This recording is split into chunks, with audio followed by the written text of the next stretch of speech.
What is up, everybody? Welcome back to RacingDudes.com. Welcome back to another one of our Kentucky Derby updates. Well, this is a big one, and the big story to kick it off that I don't think we thought we were going to be talking about this week certainly is Ted Noffey. So the major breaking news, and it broke on Thursday. Actually, if you were watching Blinkers Off, it actually broke as we were doing the show live, and so that was kind of interesting to kind of sit there and be like, wow, this is kind of crazy. But Ted Noffey off the Kentucky Derby trail.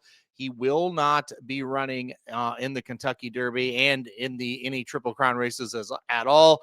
It sounds like Saratoga is kind of where they're focusing on Ted Noffey now. Of course, Ted Noffey, the undefeated 2-year-old champion and big-time favorite for the Kentucky Derby, was prepping for the Fountain of Youth. He had a couple works under his belt. Todd Pletcher was not pleased with how he was moving in one of his latest works, and turned out bone bruising is the cause for the being sidelined. 90 days off is what Todd Pletcher said. Here's a direct quote. I'm getting this from the Blood Horse. Byron King wrote this article. Pletcher said, since his last breeze, he hasn't been moving as well as he normally does.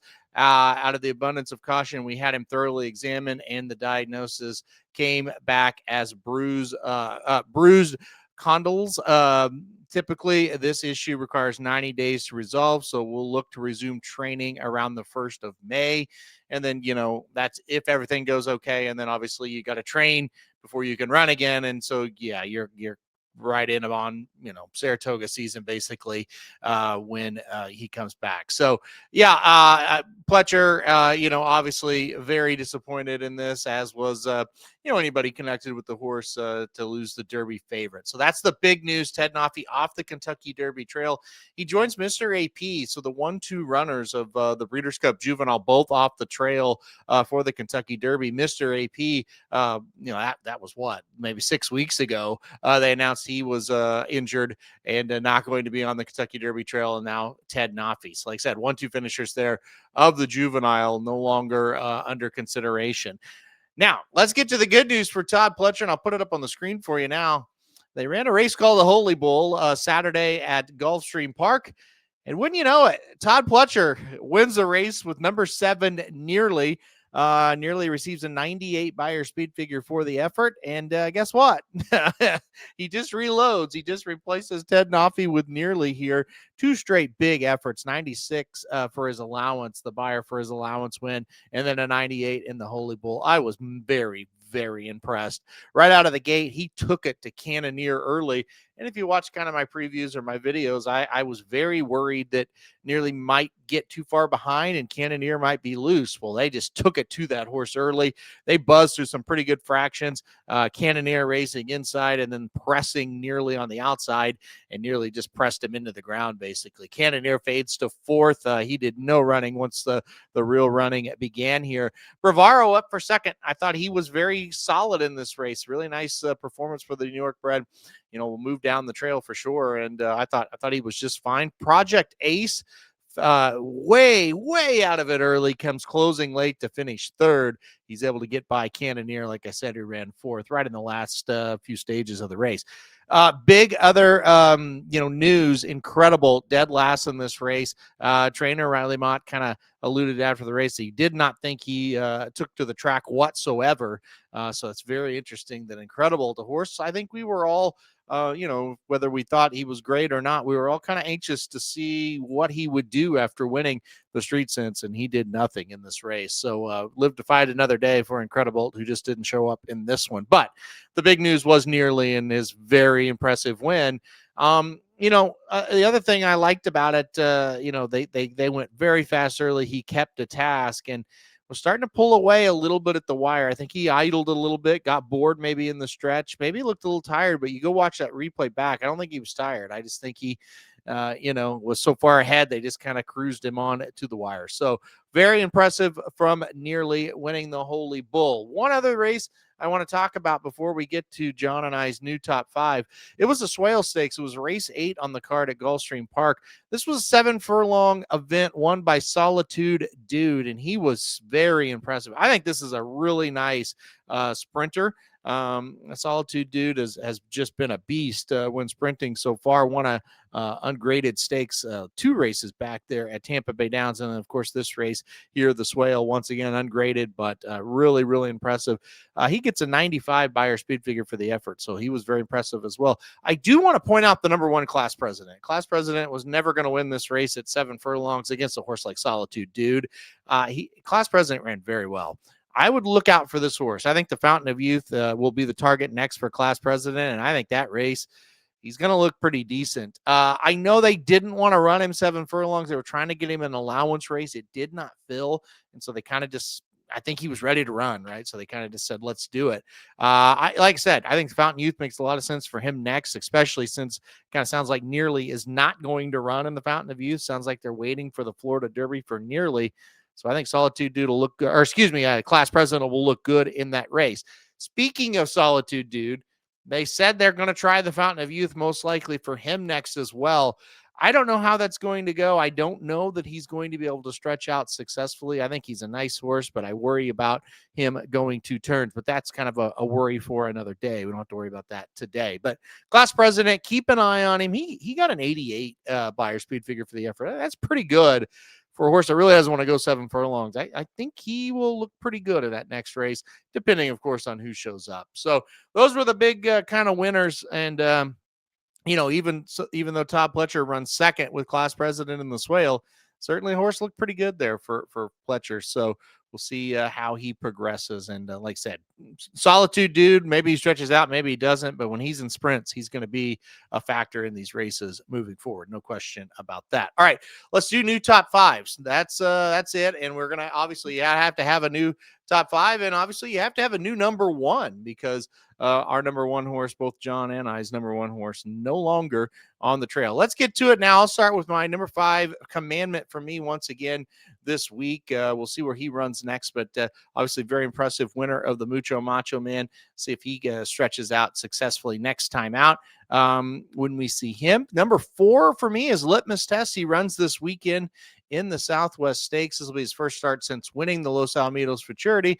Of course, he finishes behind the now gone Ted Noffey, gone from the Derby Trail, I should say. Ted Noffey finished behind him twice, and so you thought, okay, well, let's see what he does when he gets out away from him, and he won. So we'll see if he can do that again in the Southwest. Number 3 is Renegade. A horse could still run as a maiden. He actually crossed the wire first in his in a maiden race 2 races back, but got disqualified. Paladin moved up ahead of him. They had a rematch in the rims, and Paladin finished ahead of him in that one, but Renegade was a good second. We should see Renegade this weekend in the Sam F. Davis, and so that'll give us a very good idea of what's going on with him. Number 2 is Paladin. We'll see him in a couple weeks in the Risen Star. Like I said, he did win the Rimson, and he did, quote unquote, win his maiden special weight 2 races back as well. New number 1, replace one Todd Pletcher with the other. Nearly comes in at number 1, 98 Beyer speed figure, really looked good around 2 turns, took it to the leader and was able to put that horse away, held off the other horses, checked all the boxes. Now, I will be quite honest. I don't think I was as impressed as most people with this race. I did not think it was bad. Obviously, I have him number 1. I thought it was a very good race. I'm not like just sold on, okay, well, there's your Derby winner. I think he's number 1 as of now. I think there's horses out there that could improve and get him. But I think right now he's number 1. And yeah, look, I wasn't like over the moon doing backflips about it, but I liked it. I liked an awful lot. He took care of business. He looked very good doing it. He beat a field that was supposed to be decent, right? Now, some of them didn't run very well, as in pretty much all of them, but they may not run well because they were up against him, and he just kind of put them to rest in that race. All right, let's go to John White's top 5 now. And It's going to be a fun one here. I'll read his comments after as well. But Strategic Risk comes in at number 5 for John. We're going to see him in the Southwest coming up this weekend. Commandment, number 4. We talked about him, winning the Mucho Macho Man. We'll see where he goes next. But he's a very interesting horse as well, and horse that seems to be very exciting. Number 3 is Litmus Test. We're going to see him in the Southwest as well, like I mentioned. So 2 of John's runners there, Litmus Test and Strategic Risk, kind of going against each other this weekend. Of course, Litmus Test, winner of the Los Alamitos Futurity, and Strategic Risk, winner of the Smarty Jones. He's got Paladin at number 2, just like me, waiting a couple weeks for the Risen Star, where he will make his 3-year-old debut after 2 nice races back-to-back there as a 2-year-old.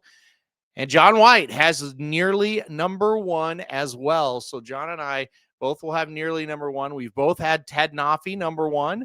And now we have nearly number 1. So let's get John's thoughts this week. This is from John White, what he sent up this week.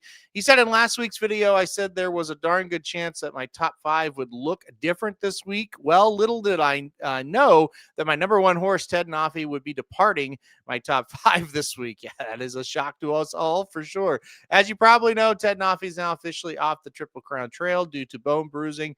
That means I do have a new number 1 this week. And it just so happens that my new number 1 has the same trainer as my old number 1, Hall of Famer Todd Pletcher. Both trains Ted Noffey and my new number 1, Nearly, who won Saturday's Holy Bull at Gulfstream Park in a sparkling performance while racing around 2 turns for the first time. Meanwhile, looking ahead, 2 horses in my top 5 this week will be running. Number 3, Litmus Test, and number 5, Strategic Risk, will clash Friday in the delayed Southwest Stakes at Oaklawn. No doubt what happens in the Southwest will have an impact on my top 5 next week. And of course, I will be keeping an eye on Friday's Wither Stakes at Aqueduct, as well as Saturday's Robert B. Lewis at Santa Anita and the Sam F. Davis at Tampa Bay Downs. As I said last week, the road to the Run for the Roses is certainly heating up. I almost got through all of it without stumbling, but the last line trips me up. Good comments from John again this week. Pretty much echo what he says. We got a lot going on. He always it's a good segue to what's coming up when he ends it there. So let's go to what's coming up and what he was talking about. We have 2 races that have already drawn. 2 races have not drawn yet. The 2 that have, number 1 is the Wither Stakes coming up Friday. Now, look, if you are, let's say, a weekend warrior type of guy, a Saturday, Sunday type of guy, make sure you throw Friday into your rotation this week, because it is going to be awesome at Aqueduct and at Oaklawn. This is Friday, race 10 at Aqueduct, field of 7, basically the same field minus Project Ace, who ran in the Holy Bull. Look, I've done 2 videos on this now. I like Ottenho quite a bit. I'm excited to see what he can do. Schoolyard Superman, also a horse that has caught my eye with a nice race last time out. So looks like a Chad Brown type of race here. Going to be tough to get around him. And then kind of more of the main event, I would think, on Friday is the Southwest Stakes at Oaklawn Park. So we race 11 on a 12-race loaded card there on Friday. Field of 14, and like John said, 2 of his horses, Litmus Test and Strategic Risk, the 5 and the 9 respectively, will be in the race, and we'll go against each other. There's a lot of interesting horses in here as well. Full preview is up on the website right now. Decode, a horse that was extremely impressive on debut, going 6 furlongs at Oaklawn Park last time out. Very high 90s buyer for him. Butane, the Bob Baffert runner, going to stretch out in distance for the first time here. He's number 3. Very interesting horse there. Liberty National, 2nd place runner in the Gun Runner Stakes. Last time we saw him, he's in this race. We already mentioned Strategic Risk. How about Silent Tactic? He was 2nd in this race last time out. Soldier and Diplomat, 3rd in the Kentucky Jockey Club last time we saw him. So there's a lot going on here. Very tough race. Rancho Santa Fe, can he bounce back after a poor effort last time out in the Smarty Jones? So, like I said, this is a great race. It will be on Friday. Be a lot of fun to see what happens in this one. 2 other races are happening as well. We do not have the fields yet, but I'll read you kind of off the probables as of right now. The Sam F. Davis at Tampa Bay Downs, that's going to be on Saturday. Right now, Game For It, Epic Desire, Con Han, I don't know who that is, Dr. Kapoor, Commandment is listed as possible, Bull by the Horns, and Renegade. That is your possible / probables right now. Renegade has been targeting the spot for a while. He's number 3 on my list. And then Commandment, I believe, is 5 on my list, 4 on John's list, if he shows up or not. I'm skeptical of Commandment. I do think Renegade will be there at Tampa Bay Downs. So very important race there in the Sam F. Davis coming up at Tampa Bay Downs. We'll see who actually enters, but could be very fascinating there. And then the other one, the Robert B. Lewis, John mentioned this as well. Here's just kind of what I've heard, what I'm hearing as far as the probables go. Start the Ride, Robusta, Intrepido, Desert Gate, Plutarch, Secured Freedom, Litmus Test. Those are Litmus Test is listed here as well. I think he'll go Southwest, but he could stay home and go to the Lewis. We'll see what happens with them, but that's kind of what I'm hearing there from this one. Hopefully we get, more than 4 or 5. That feels like a Southern California thing. Hopefully we get 7 or 8 with the Lewis coming up Saturday as well. And I think, we're going to get a decent idea on the Baffert kind of brigade here as he goes Southwest with a couple, and then I'm sure, Desert Gate, Plutarch will probably run here in the Robert B. Lewis. Be interesting to see if he scratches one out of the Southwest and runs here in the Lewis. I don't know what he'll do. We're going to find out, though, soon. This will draw here in the next day or two, and we'll get a good idea of what's going on there. And there'll be full previews, obviously, for the Robert B. Lewis and for the Sam F. Davis on the website as well. So there is so much to look forward to this weekend. 4 preps, 2 on Friday, 2 on Saturday. All right. Well, that's about it. That's all we've got going for this week. We will analyze all 4 preps next weekend. We'll have new top 5s as well. And, then we'll kind of look ahead to what's next. As after this weekend is over, the first 50-point race is here, the Risen Star Stakes. We'll talk about that next week as well. But for this week, there you go. New top 5s, nearly number 1 for both John and I. Kind of we'll see what happens this weekend. Going to be a lot of fun. Like I said, if you don't usually pay attention on Fridays, pay attention this Friday. It's going to be a lot of fun there at Aqueduct and at Oaklawn Park. All right, guys. Thanks everybody for joining for this video. Hit the like button if you like it. Subscribe. You really like when I get alert anytime we do videos like this. And most importantly, come back next week for another Kentucky Derby update.